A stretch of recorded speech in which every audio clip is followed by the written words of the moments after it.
Vamos a proceder a esta primera sesión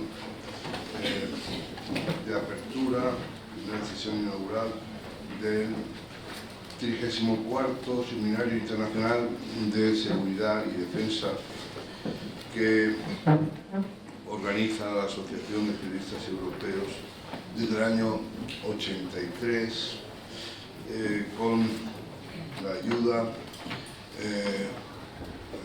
para su patrocinio, para su desarrollo del Ministerio de Defensa y en esta ocasión de la diplomacia pública de la OTAN y de empresas como Indra, Ispasat o también y sobre todo el gobierno, la Junta de Castilla-La Mancha, que nos ha acompañado a lo largo de esta trayectoria prolongada.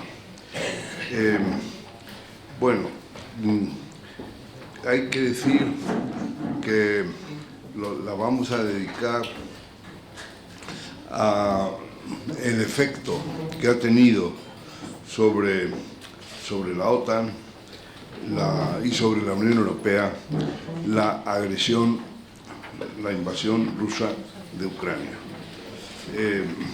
La situación de la OTAN ha ido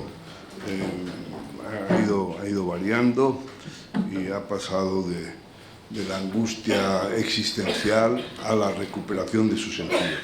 Pero voy a dar en primer lugar la palabra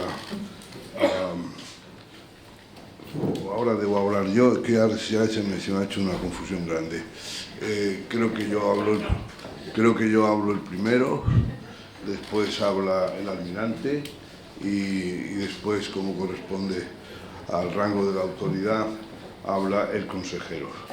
Así que simplemente excusaré la presencia de nuestro presidente que está indispuesto, Diego Carcedo, que ha venido sin fallar a estas convocatorias, y también aprovecharé para dar cuenta de la recuperación, como he dicho, la revitalización de la OTAN como consecuencia no querida, pero palpable de lo que ha hecho Putin. Putin se la ha buscado y como hace 3 años estábamos aquí hablando del vértigo de la retirada americana, que es lo que proponía aquel desnortado peligrosísimo de Trump, y después nos ocupamos del ciberespacio y la ciberguerra y no sé cuál, y ahora el año pasado nos hemos ocupado de la vuelta americana a la OTAN y estudiamos si esa vuelta iba a ser un estímulo, un incentivo, o iba a servir de adormidera, de anestésico, y nos iba a seguir incitando a desertar o a no tomar en serio nuestras responsabilidades, a no tomar las riendas de nuestra defensa. Hablo de los europeos.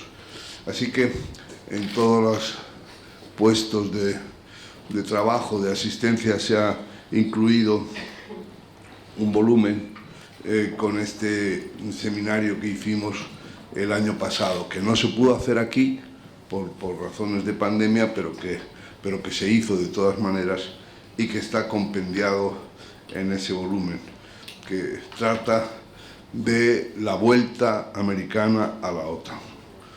Y entonces ahora estamos con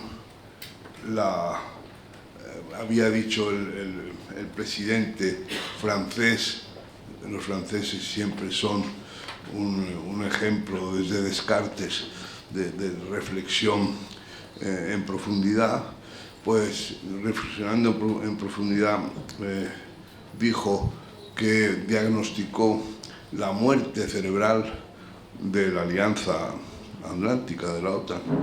Bueno, pues se le fue la mano en el diagnóstico y para eso ha tenido un colaborador maravilloso que ha sido Putin, y la agresión rusa, la invasión rusa de Ucrania, ha sido el despertador de nuestra conciencia, el despertador de los deberes de la OTAN, el despertador de la toma en consideración o de la brújula estratégica que ha planteado nuestro Josep Borrell en la Unión Europea. Así que estamos en este debate para ocuparnos de esos efectos que ha tenido la barbarie rusa en Ucrania, y además esto lo hacemos en vísperas inminentes de la cumbre de la OTAN y de la adopción de un nuevo concepto estratégico de la alianza. Y para debatir todo eso, pues se ha convocado aquí en Toledo pues a una selección espléndida de expertos de diferentes países, de expertos académicos, de expertos militares, de expertos en asuntos de la Unión Europea, y donde vamos a ir estudiando pues cómo Rusia busca la superioridad condicionante, porque más que otra cosa es lo que quiere tener a su alrededor, países condicionados a la vista una vez que perciben la superioridad rusa, y cómo eso pues ha producido efectos absolutamente impensables, como por ejemplo que países como Finlandia o como Suecia hayan solicitado ser admitidos en la OTAN. Esto nos tiene que hacer reflexionar frente a las reflexiones a veces banales de alguna gente que no ha sabido valorar lo que esto significa, porque Suecia y Finlandia no son quantité negligible, son dos países serios y solventes.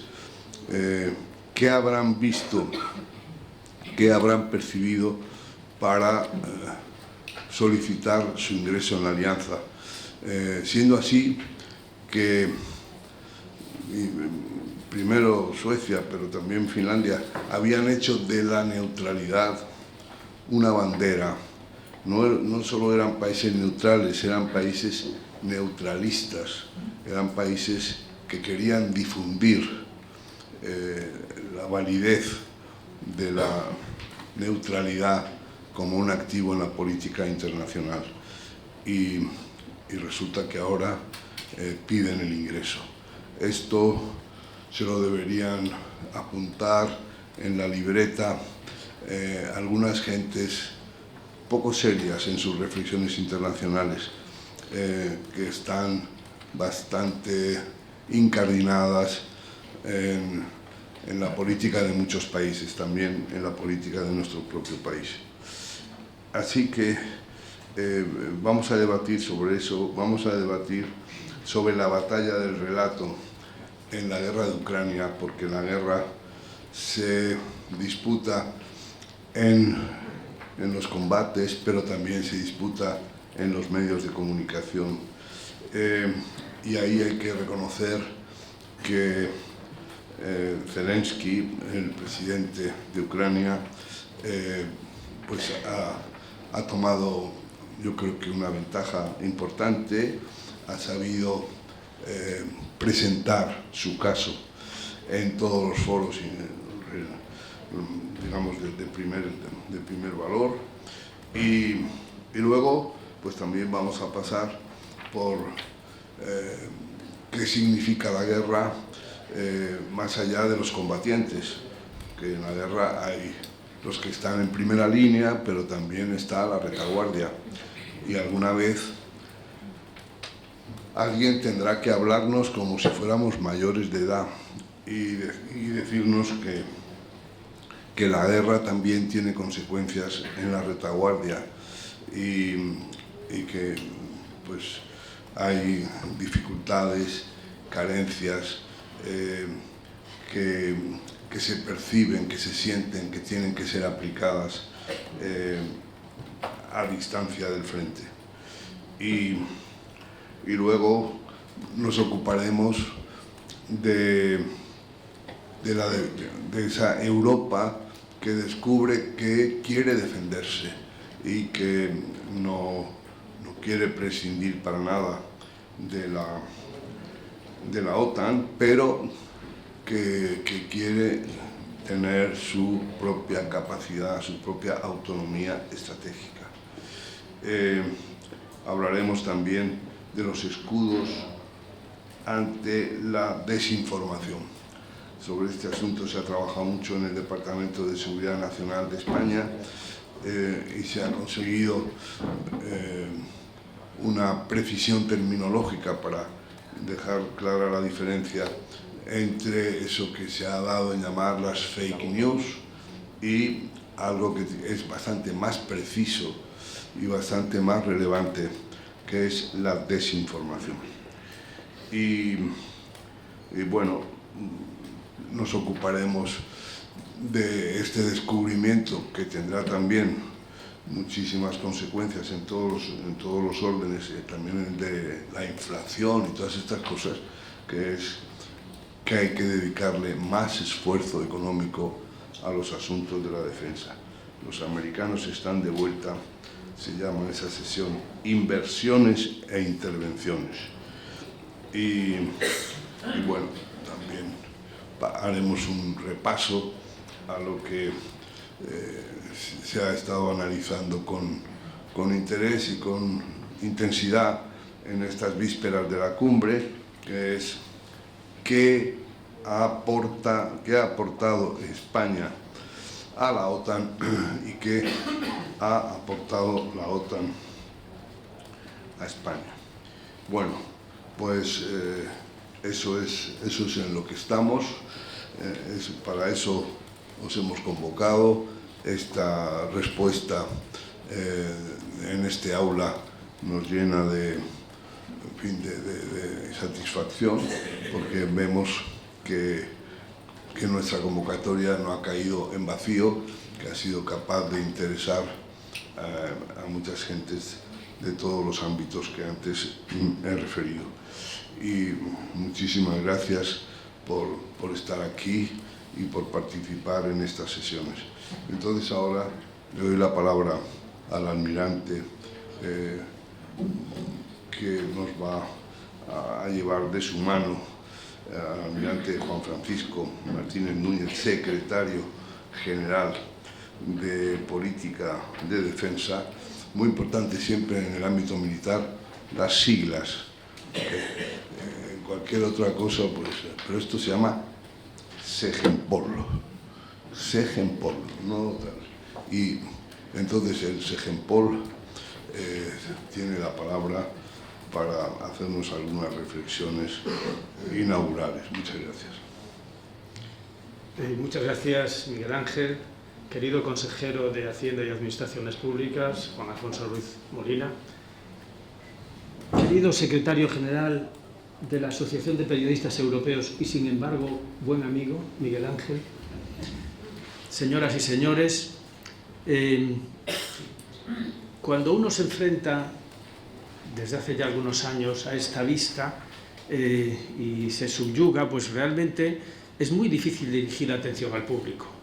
Pero afortunadamente tenemos la compensación de que entre el público no solo veo a muchas personas conocidas que aprecio, influyentes, líderes de opinión, sino también veo a algunos profesores que ahora están mirando hacia el techo disimuladamente, lo que me recarga en la necesidad de afrontar estas primeras palabras sobre el tema que hoy nos lleva desde la humildad. El debate sobre el despertar es precioso. Si algo distingue a la Asociación de Periodistas Europeos es la elección de los títulos de los seminarios. Cuando nos hablan de los títulos siempre nos sorprenden y a veces son títulos agresivos. La siguiente cosa que les distingue es que normalmente, salvo algún paréntesis, se hace en este parador. O sea, nos dicen el título y nos dan el navío. Ya solo es responsabilidad de los participantes, a uno y otro lado de esta mesa, el que esto sea un éxito, porque con un título que nos marca un rumbo tan bonito y con un navío tan bien dotado como es este parador, con esas vistas, pues ya la responsabilidad es toda nuestra. Bueno, toda guerra es un fracaso. Siempre es un fracaso, nunca es un éxito. Eso es lo que yo quiero transmitir hoy. Y este fracaso es especialmente doloroso. En primer lugar, por enfrentarnos con la crueldad de una forma tan cercana. La crueldad de las partes, ¿no? De la nación de Dostoyevsky, de Tolstói, el origen de Chagall, del ajedrez. Entonces esto pues nos aterra, la crueldad devastadora en Europa. Y es especialmente dolorosa porque creíamos tener un sistema complejo, denso, sofisticado, de arquitectura de seguridad europea, y ha fallado.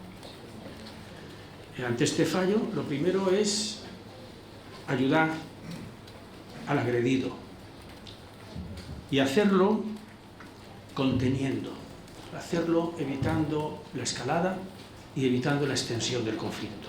No es fácil. Hay que ayudar, pero de aquella manera. Es un ejercicio de responsabilidad.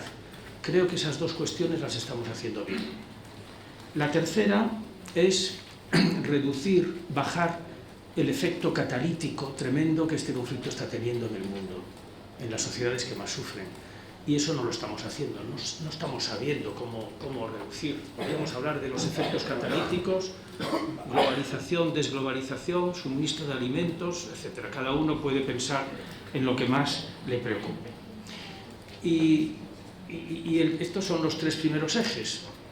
El cuarto es mirar más allá. Es muy complicado, cuando estamos en el medio del conflicto, mirar más allá. Tenemos que mirar más allá en dos direcciones. La primera es la más huérfana de ideas. Mirar más allá en cómo se para esto, cómo se llega al alto el fuego. Somos muy conscientes de que instituciones como la OSCE, que no ha conseguido hacer de buffer en este conflicto, pues está un poco limitada para aportar en este sentido. La ONU pues está limitada por su propia estructura. Cuando entre las partes contendientes hay un miembro que tiene el veto en el Consejo de Seguridad, es muy difícil que la ONU sea la solución, aunque sin duda hará una aportación interesante.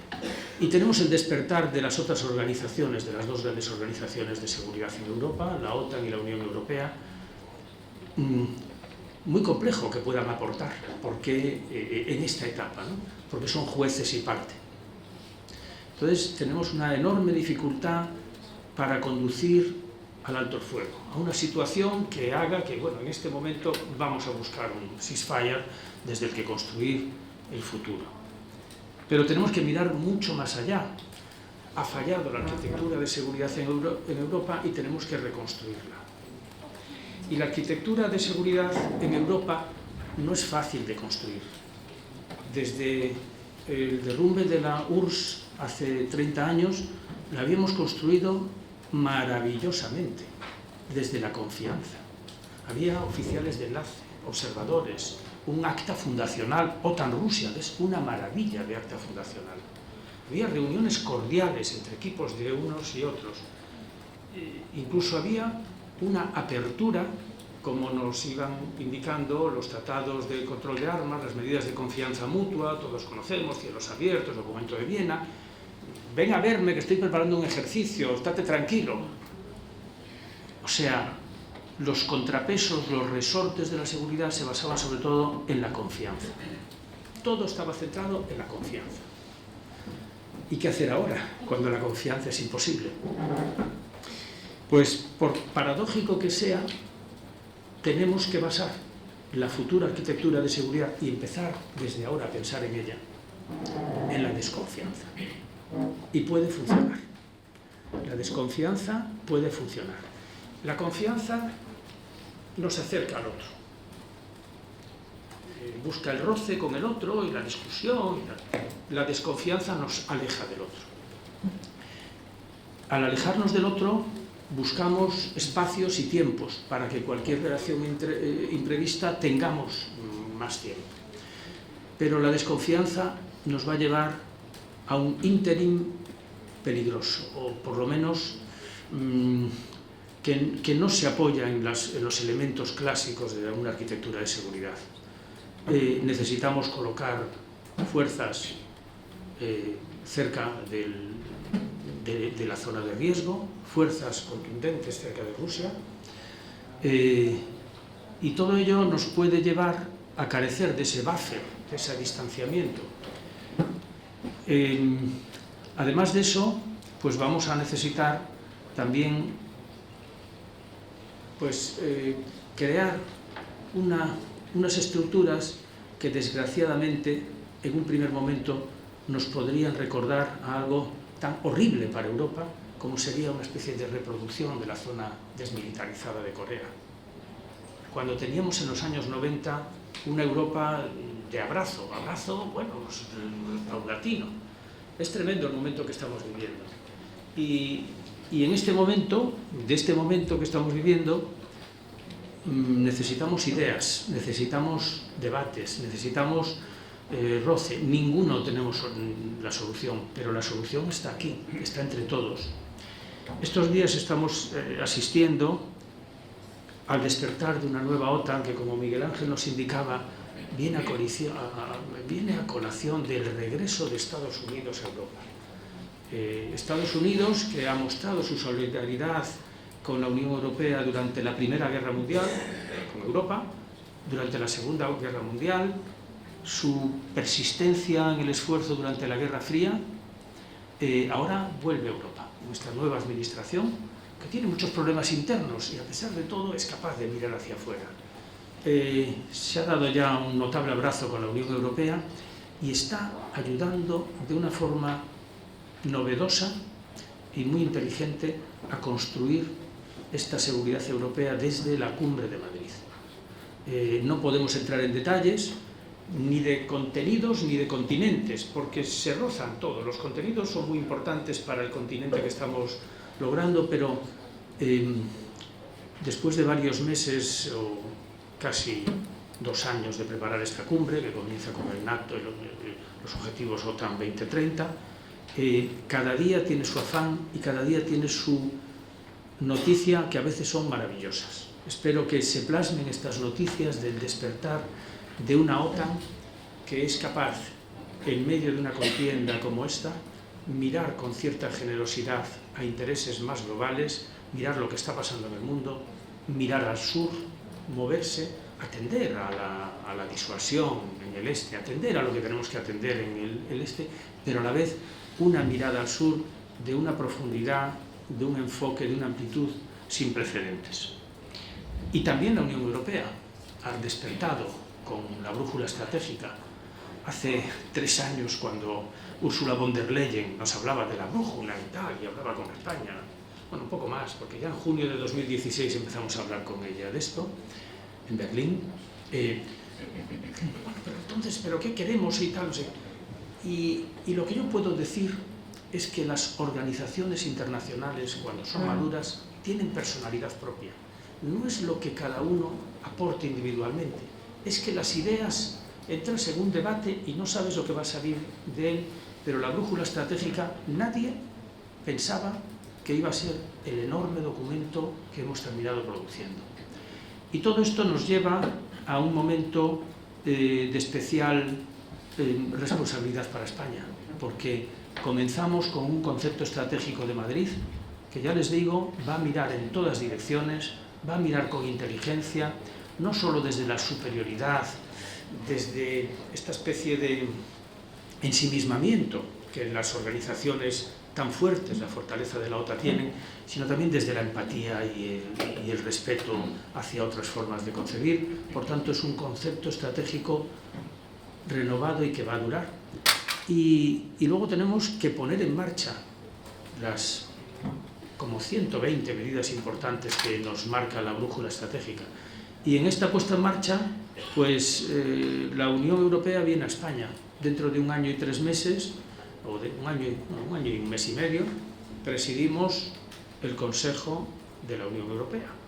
Entonces España pues tiene un papel importante para demostrar que es un país de acogida, para demostrar que es, seguramente gracias a una cumbre OTAN en España en el 97, la OTAN pasa de ser una organización cerrada en sí mismo a abrirse a todos los países de Europa del Este.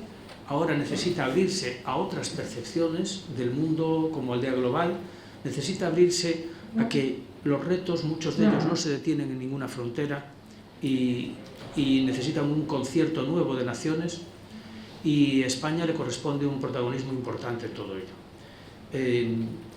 Nadie tiene la solución individual, ningún país, ningún ser humano, pero un mundo mejor está ahí a nuestro alcance, un mundo más serio, más sabio. Si vemos la importancia aglutinadora de muchos movimientos juveniles, vemos que hay esperanza. Si vemos el mundo tan de avance científico que nos da la tecnología, sabemos que unidos podemos superar todos estos retos, y estamos en un momento triste, viviendo un fracaso, pero nuestro trabajo, nuestro esfuerzo, no solo de los que trabajamos en el Ministerio de Defensa, sino de los que trabajan en las administraciones públicas, de todos los pensadores, de la gente preocupada, con inquietudes, tiene que ser contribuir a este debate de ideas para que las ideas se abran camino y se transformen en ideas más influencia igual a resultados. Muchas gracias.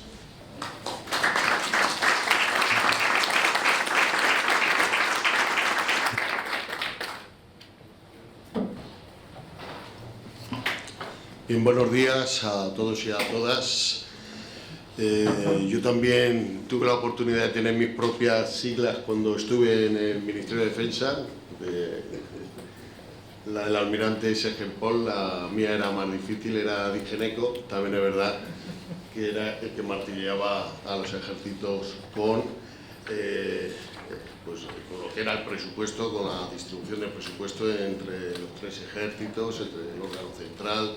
En fin, siempre dejé buenos amigos, no tanto como a algunos les hubiera gustado, porque no siempre, desde esas limitaciones que tenía el presupuesto, pues satisfacía las necesidades de todos, ¿no? Bueno, quería en cualquier caso saludar a quienes me han precedido en el uso de la palabra, a Miguel Ángel Aguilar y al almirante, a Sergen Pol, y desde luego echar de menos a Diego, que como ha dicho Miguel Ángel, pues no se encontraba en condiciones de asistir a estas jornadas, a este seminario. Lo primero también que quería era excusar la presencia del presidente García Paje, que le hubiera encantado estar hoy aquí, pero que por motivos de agenda además se encuentra fuera de Castilla-La Mancha, pues no ha podido asistir. En cualquier caso, por la necesidad de virtud, yo me siento también pues muy a gusto siempre que estamos hablando de seguridad y defensa, porque tengo todavía, pues desde hace ya 14 años, pues esa vacuna que se me inyectó para, desde luego, tener pues un especial compromiso con todo lo relacionado con la seguridad y la defensa. Desde luego es un orgullo para Castilla-La Mancha, en este caso para Toledo, que este seminario se esté celebrando aquí. El proceso es la 34ª edición, ¿sí? La primera fue en el año 83, éramos todos más jóvenes, coincidió además con que Toledo fuera designada como capital de la región, y que se constituyeran las primeras cortes regionales. Ahora en Castilla-La Mancha, curiosamente, también estamos celebrando ese 40 aniversario del Estatuto de Autonomía, que coincide además con los 40 años de nuestro ingreso en la Alianza Atlántica. Y desde luego agradecer ese compromiso de la Asociación de Periodistas Europeos por contar siempre con Castilla-La Mancha y desde luego con Toledo para desarrollar este seminario que se ha visto interrumpido en esa rutina que existía en años anteriores por la pandemia. Nos ha afectado absolutamente en todos los ámbitos y en consecuencia también pues, a la celebración física de un seminario de estas características durante los 2 últimos años. Nuestro papel, desde luego, como gobierno es de ser los mejores anfitriones que podamos serlo y desde luego facilitarles el que pues, tengan desde luego pues, mayor éxito en las conclusiones que pudieran sacar de ese profundo guión que ha contado Miguel Ángel Aguilar, que no sé si en 2 días pues, va a ser tiempo suficiente para que lo puedan desarrollar. De todas maneras, se lo desarrollan, tengo que decir que van a ir bien cargados. Parece una continuación, en cualquier caso, de este seminario de que, como ha dicho Miguel Ángel, se habló hace 2 años en un sentido diferente, ¿no? Ahí teníamos una amenaza de Estados Unidos de que decía que abandonaba la Unión, la Alianza Atlántica, y entonces discutíamos cuáles eran los motivos que podían haber llevado a esa decisión por parte de Donald Trump en ese momento, ¿no? Bueno, ahora estamos en una situación totalmente diferente. Yo soy incluso, desde luego, más, si me permite la expresión, más práctico, que intento sacar aspectos positivos cuando se producen crisis de estas características. Y es verdad que el almirante pues, hablaba más en términos de filosofía, de ética, que yo lo entiendo perfectamente, pero siempre me aparece ese perfil que tengo relacionado con la actividad económica, y cuando hablamos de crisis de estas características pues me quedo con aquello que puede tener aspectos positivos para nuestra política de defensa, no solamente española, sino en relación con la Unión Europea. Y hablábamos del despertar de la OTAN, etcétera, que está totalmente relacionado con la crisis de Ucrania, que ha tenido pues, o está teniendo un efecto económico absolutamente negativo, y donde parece que la manifestación más propia está relacionada con la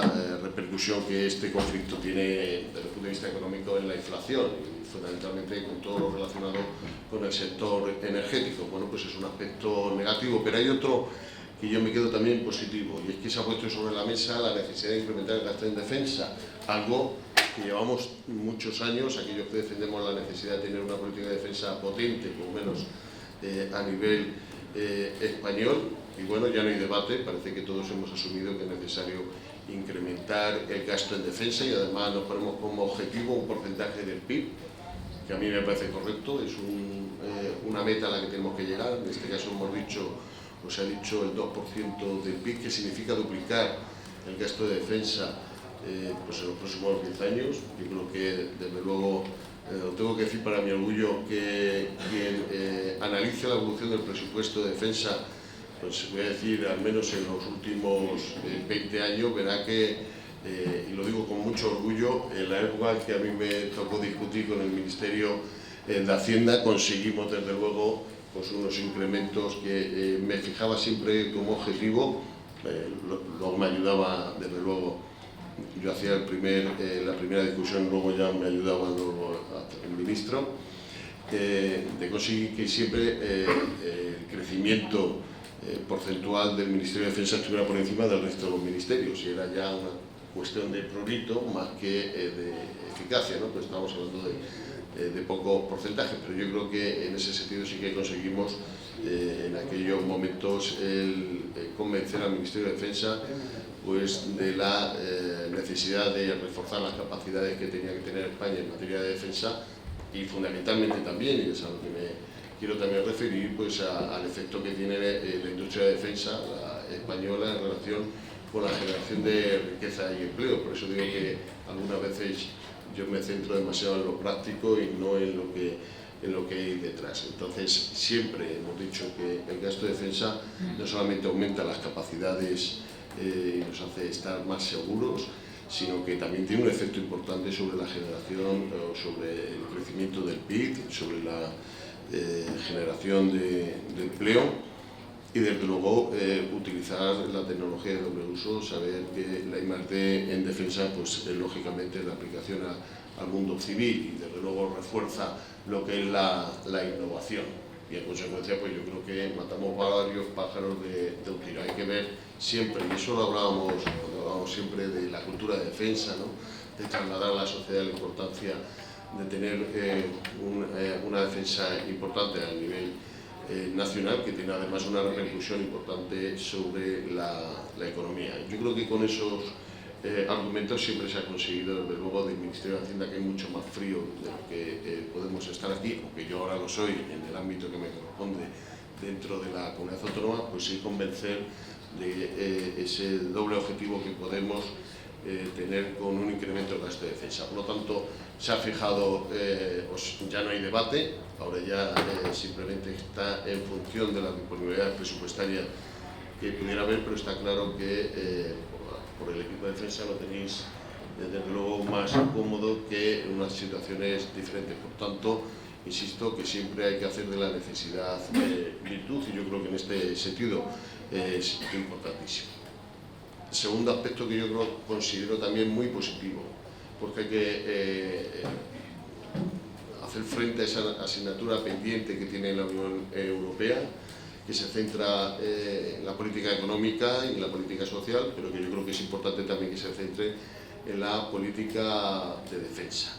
Y yo creo que aquí además hay representantes de la industria, siempre se ha defendido la necesidad también de crear pues, un consorcio industrial a nivel europeo que pudiera hacer frente también o competir, si me permiten la expresión, con lo que es el consorcio americano. Por lo tanto, muchas veces se puede hablar de política de defensa europea, pero si queremos también ser prácticos hay que hablar de políticas de adquisiciones europeas. En definitiva, se trata de sacar el máximo partido a nivel europeo de todos los recursos que, proveniendo de los ciudadanos, están destinados a la seguridad y a la defensa. Por lo tanto, son dos aspectos que yo quiero también resaltar como positivos y que desde luego pues, se han quitado en este sentido pues, barreras que parecían a nivel nacional o a nivel español bastante infranqueables. Ya la Unión Europea también, desde el punto de vista cuantitativo, pues ha creado ese fondo de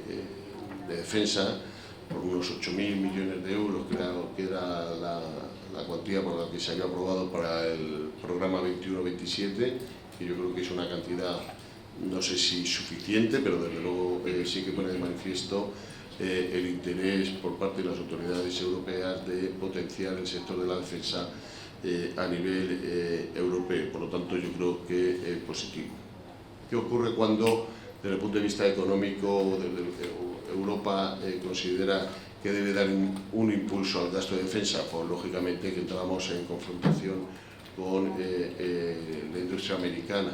En ese sentido, pues yo creo que gastemos más, tengamos un sector industrial potente a nivel europeo en materia de defensa, de industria de defensa, pues significará que tendremos que hablar más a menudo con los americanos, y en ese sentido pues, que se vea también que nuestra política de defensa europea lo que consigue de otra manera es potenciar las capacidades que tiene la alianza atlántica. Por lo tanto, no se debe analizar desde un punto de vista competitivo, sino como las necesarias sinergias que se tienen que producir entre dos potencias importantes, la americana y la que tiene que ser, que no lo es todavía, la europea, en materia de industria de defensa. Y yo creo que eso, pues lógicamente, como vais a hacer o van a hacer ustedes a lo largo de estas jornadas, se resuelve desde luego dialogando.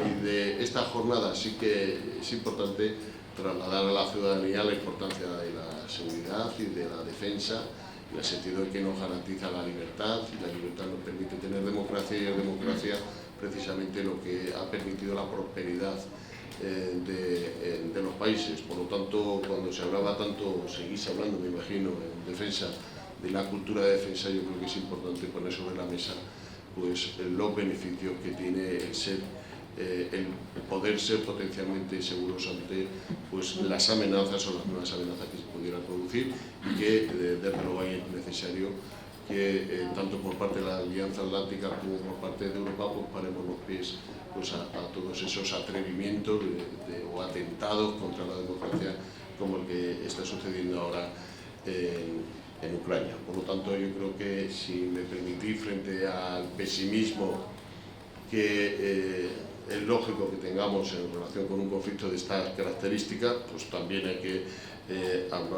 verlo en positivo. Y ahora es verdad que además, almirante, te tocará a ti, pues por la otra cumbre que hubo, creo recordar, en Sevilla, ¿no? de la OTAN. Eso es un carajal de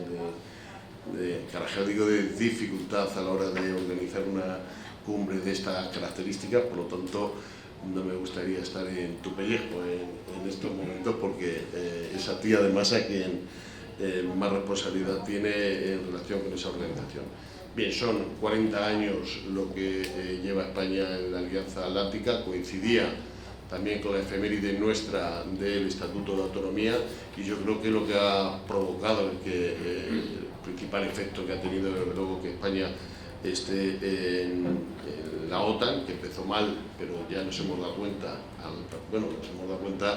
durante 40 años las bondades que ha tenido para la modernización de nuestros ejércitos, pero fundamentalmente también para salvaguardar los valores constitucionales, y en este caso, y si me limito al ámbito de la comunidad autónoma, por los valores que se sustentan en nuestro Estatuto de Autonomía, que también cumple esos 40 años. Por lo tanto, yo creo que hay un orgullo por parte, iba a decir, de los españoles, pero más en concreto de los ciudadanos o de la ciudadanía de Castilla-La Mancha, por esos 40 años de estatuto, pero también por esos 40 años de permanencia en la alianza, porque yo creo que ambos aspectos pues han sido motores del desarrollo económico y social de nuestra región y de España en su conjunto.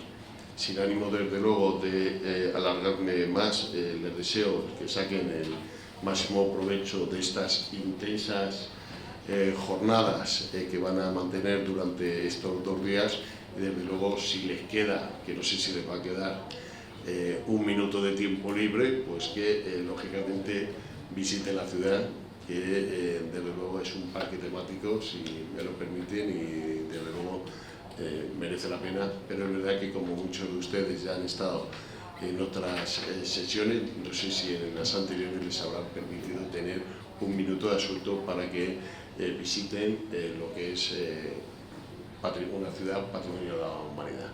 Muchas gracias por su atención, y insisto, los mejores éxitos en el desarrollo de estas jornadas.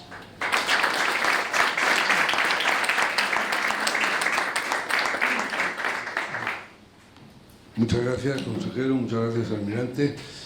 Sin más, el ruego a los que conforman el panel siguiente, Rusia, la búsqueda de la superioridad condicionante, que suban al estrado y se pongan a las órdenes de Rafael Panadero, el personaje clave de la cadena SER en el ámbito periodístico.